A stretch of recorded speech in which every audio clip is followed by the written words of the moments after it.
வானதி அக்கா அப்படின்னு சொல்லுவாங்கல்ல, அவங்க கொடுத்த அந்த வாக்குறுதி பட்டியல் சமீபத்துல கையில கிடைச்சது. இல்லத்தரசிகளுக்கு மாதம் 1500 ரூபாய், அனைவருக்கும் விலையில்லா சோலார் அடுப்பு, வாஷிங் மெஷின், குடும்பத்தில் ஒருவருக்கு அரசு வேலை. இதுல எதையாவது ஒன்னு ரெண்டையாவது அக்கா நிறைவேற்றினாங்களா?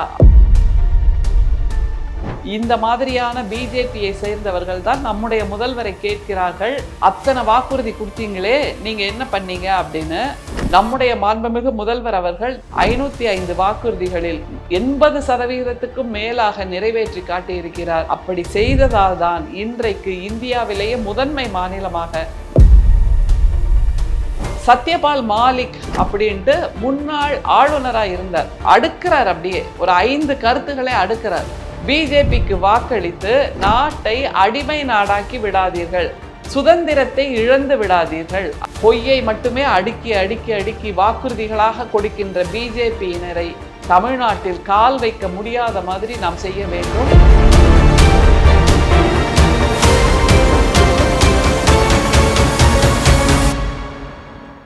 தமிழ்நாட்டில் எதிர்க்கட்சி கூட்டணியில் வெற்றி பெற்று பிஜேபியிலிருந்து தேர்ந்தெடுக்கப்பட்ட அந்த சட்டமன்ற உறுப்பினர்கள் இருக்காங்கல்ல, அவங்களோட தொகுதிக்கு போய் நாம கேட்டோன்னு வைங்களேன், உங்களோட தொகுதி எம்எல்ஏ உங்கள் தொகுதிக்காக என்ன செய்தார் அப்படின்னு கேள்வியை கேட்டா அந்த தொகுதி மக்கள்லாம் அப்படி யோசிக்கிறாங்க.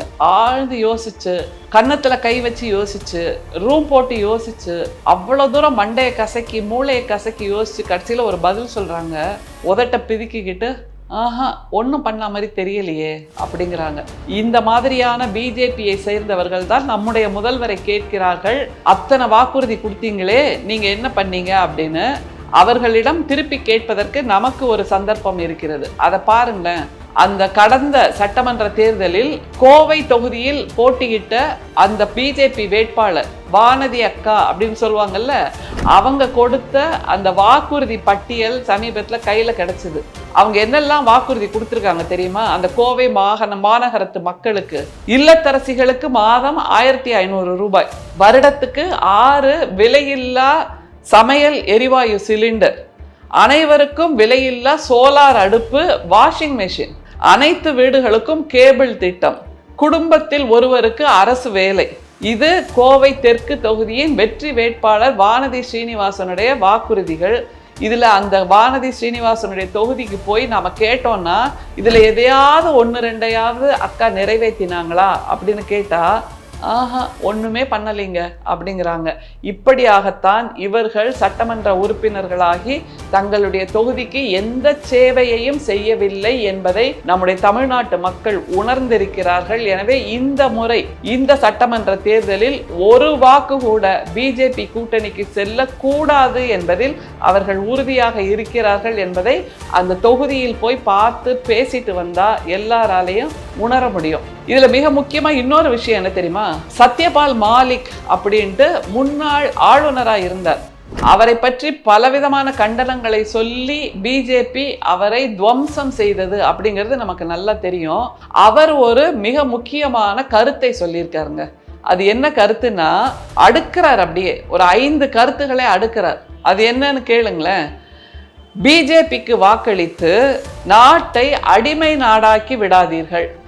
மிக முக்கியமான 5 கமாண்ட்மெண்ட்ஸ் மாதிரி நம்முடைய சத்யபால் மாலிக் சொல்றார். பிஜேபிக்கு வாக்களித்து நாட்டை அடிமை நாடாக்கி விடாதீர்கள், அது ஒரு கருத்து. அடுத்தது சுதந்திரத்தை இழந்து விடாதீர்கள் அப்படிங்கிறார். அடுத்தது சகோதரத்தை இழந்து விடாதீர்கள். அடுத்தது மத நல்லிணக்கத்தை இழந்து விடாதீர்கள். அடுத்தது நம்முடைய அரசியல் சாசனத்தை இழந்து விடாதீர்கள், அதை காப்பாற்றிக் கொள்ளுங்கள் என்று சொல்கிறார். என்றால் பிஜேபியின் சார்பில் ஆளுநராக இருந்தவர் சத்யபால் மாலிக், அவரே இப்படி சொல்கிறார் என்றால் எவ்வளவு மோசமான அனுபவங்களை பிஜேபி ஆட்சி அவருக்கு கொடுத்திருக்கும் என்பதை நாம் உணர வேண்டும். அதனால தான் ஏற்கனவே சொன்ன மாதிரி வானதி அக்கா கொடுத்த அந்த தேர்தல் வாக்குறுதிகள், ஒவ்வொரு மாதமும் பெண்களுக்கு 1500 ரூபாய், 6 இலவச சிலிண்டர், ஒவ்வொரு வீட்டுக்கும் இலவச கேபிள் இணைப்பு, அதுக்கப்புறம் சோலார் பவர், வாஷிங் மெஷின் என்பதாக பொய்யை மட்டுமே அடுக்கி அடுக்கி அடுக்கி வாக்குறுதிகளாக கொடுக்கின்ற பிஜேபியினரை தமிழ்நாட்டில் கால் வைக்க முடியாத மாதிரி நாம் செய்ய வேண்டும். நம்முடைய மாண்புமிகு முதல்வர் அவர்கள் தேர்தல் வாக்குறுதியாக கொடுத்த 505 வாக்குறுதிகளில் 80% மேலாக நிறைவேற்றி காட்டியிருக்கிறார்.